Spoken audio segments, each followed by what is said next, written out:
The Minnesota Vikings travel to Buffalo to face the Bills on Sunday. Buffalo's a 5-point favorite on BETDAQ. 42.5 is the total here. Now, the Bills lost a big game last week. They were home against the New England Patriots with a chance to really turn things around in the AFC East for the first time in a while. Buffalo would have taken control of the division if they'd won that game. They did not win the game. However, they've still been playing better than the Minnesota Vikings. The Vikings have really been struggling lately. They've lost 4 of their last 5.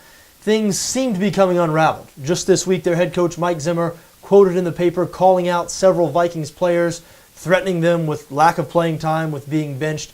Suppose you can't blame Zimmer. He's just trying to turn things around. As we said, things have not been going in the right direction in Minnesota.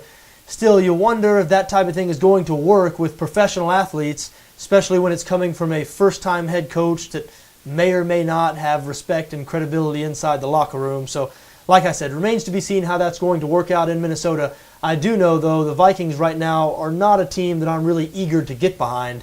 They've been especially bad on offense. The Vikings 28th in both total offense, meaning yards per game, and points scored. They're averaging just 17.3 points per game. Could not get anything going against a tough Detroit defense last week. And this week they go on the road to face a tough Buffalo defense. The Bills have been very good on that side of the ball. Currently 8th in points allowed, 1st against the run. Buffalo leads the NFL in rushing defense. They're surrendering fewer than 70 rushing yards per game. That's bad news for a Minnesota offense that ranks 30th in pass yards per game. So the Vikings not well equipped to attack Buffalo where they're the weakest. This Buffalo secondary can be had.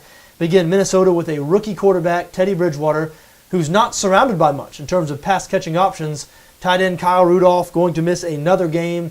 Greg Jennings certainly past his prime at this point. And Cordero Patterson, even though he's an exciting player who can score anytime he gets his hands on the ball, certainly not polished as a receiver at this point, very raw.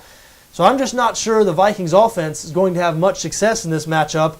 You look at the Minnesota defense, they've been pretty good this year, top 10 in total defense, but they struggle against the run.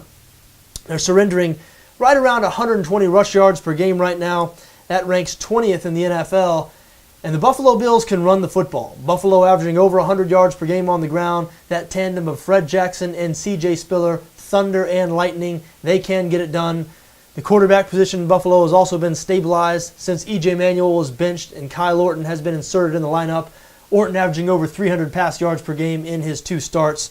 So, I sort of like where Buffalo is going right now. I know they lost a big game last week. They had a golden opportunity. But now they get another opportunity to pick up a win this week against a team that's not nearly as good as last week's opponent. Like we said, the Vikings really been struggling of late. So I like Buffalo's chances to pick up a win here, and I think they're going to cover the 5. Bills -5, my recommendation.